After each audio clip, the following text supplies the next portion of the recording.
Let's talk a little bit about Loki and his special bounty, why Shanks was in the underworld, and the state of the One Piece world 6 years ago. And why 6 years, you ask? Well, I'll explain later in the video. We've only seen a little bit from him within the last 2 chapters, but these 2 chapters, one thing is abundantly clear. Oh, Loki's a bad guy, 100%. Personally, I don't want to say that it's forced because it's not, but Loki being evil or bad is so in your face that by the end of the arc, I kinda don't want him to be a bad guy.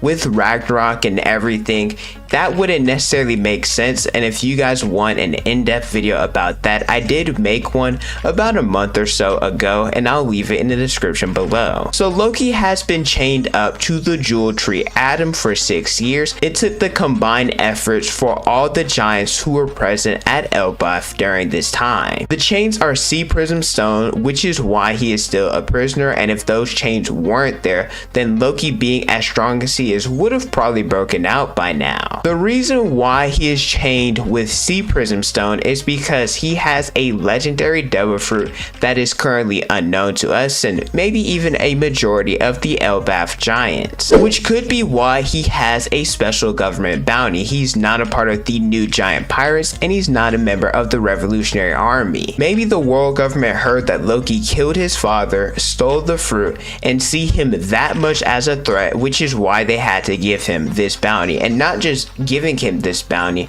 but one of the highest in the series. Loki even offered to destroy a pirate crew of Luffy's choice if he were to be free. I do want to give Luffy a little bit of credit. He's stupid, but he's not an idiot, and I know that's contradicting each other, but hear me out. Luffy can hear voices, and he understands when someone is a threat. If Loki was chained up, he was chained up for a reason, so Luffy's not just going to let Loki free because he has a relationship with the giants, and setting Loki free could potentially ruin that. Granted, I wouldn't be concerned. I am a firm believer that when Loki is free, because it's not a matter if he'll be freed, it's a matter of when, that Luffy, he is strong enough to defeat him. Shanks was mentioned briefly in the chapter, and how some people in the underworld were knocked unconscious because of him.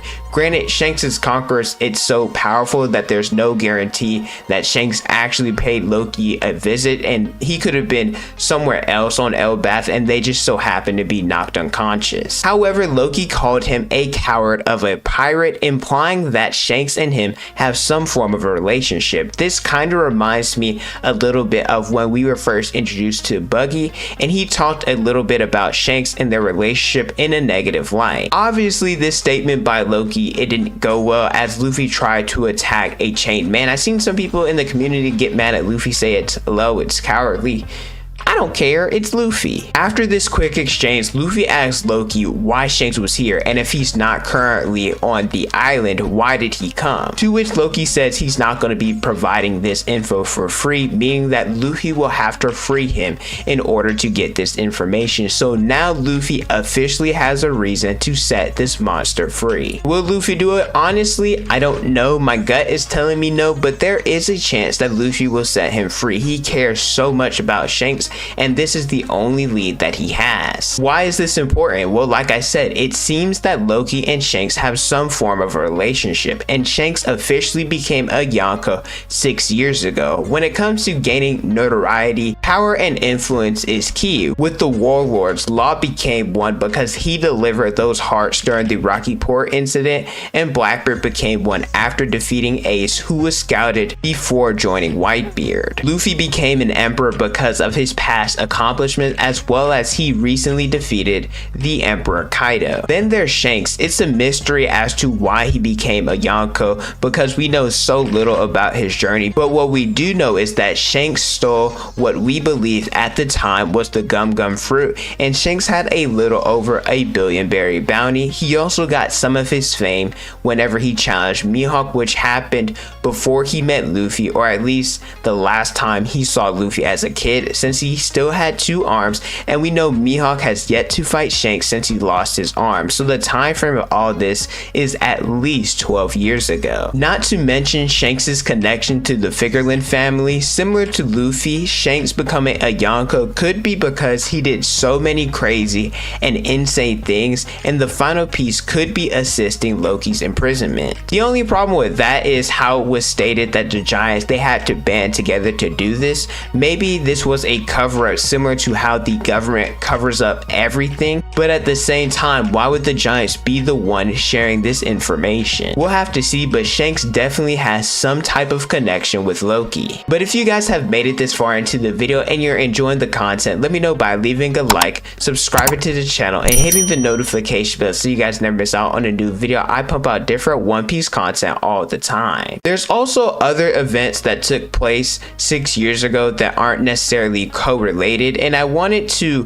highlight them because one, they're kind of important to the story, and two, One Piece's story's best aspect is the world building, and having these events take place at the same time kind of highlights that aspect. Especially because if you think about it IRL, you have different events that take place in your life because, well, you're the one living it, and then there's different friends, family, and just random people that also have different events that take place in that time period, but you never know because you're not with them. They're living their life and you're living yours. So it's really cool that we get to see this connection take place. But the first event includes Robin joining Crocodile at Baroque Works. They worked together for 4 years, and if you add the 2 years because of the time skip, that equals 6 years. And this is important because Robin would have never learned about Pluton's location, and she would never join the Straw Hats, and we know how important she is.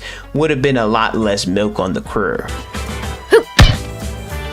During this time, Frankie also receives the Pluton blueprints from Iceberg. This is important because, well, it's kind of the whole reason behind the whole Ennis Lobby incident, definitely at least half of it along with Robin. They would have still met Frankie because, well, Usopp, he got that ass whooping at the beginning of the arc, but the only reason why Frankie built the ship for the Straw Hats is because he saw their actions that took place at Ennis Lobby. A more recent event that was drawn, and I say it that way because technically all these happened 6 years ago, was the solo revolution of Sorbet Kingdom. This involved Kuma overthrowing King Bakori because of his injustice, and Kuma became the new king. With this incident, the dominoes that fell included Kuma becoming a pirate, then a revolutionary, got Bonnie cured, but Kuma became a cyborg, a warlord, and the pacifista were born. He separated the Straw Hats, and the most recent one was reunited with Bonnie at Egghead. The last event was Toko's birth, who is the daughter of Yasui. Definitely not that important compared to the other events, but I can guarantee I'll never make a video or really talk about her ever again, so let's give her these 15 seconds of fame. 6 years ago was definitely an important time for a lot of characters, especially Shanks and Loki. Excited to see the flashback involving Loki and the giants from Loki's perspective, and seeing if there's any other characters like Shanks that had involvement. But let me know how you guys feel about Loki being in prison, Shanks becoming a Yonko, if there is some form of a connection. Thank you guys so much for watching. Don't forget to like, comment, and subscribe. Hit the notification bell so you guys never miss out on a new video. Follow me on Instagram, Twitter, and TikTok. It's on the screen and in the description below. Thank you guys so much for watching, and don't forget to unleash your potential.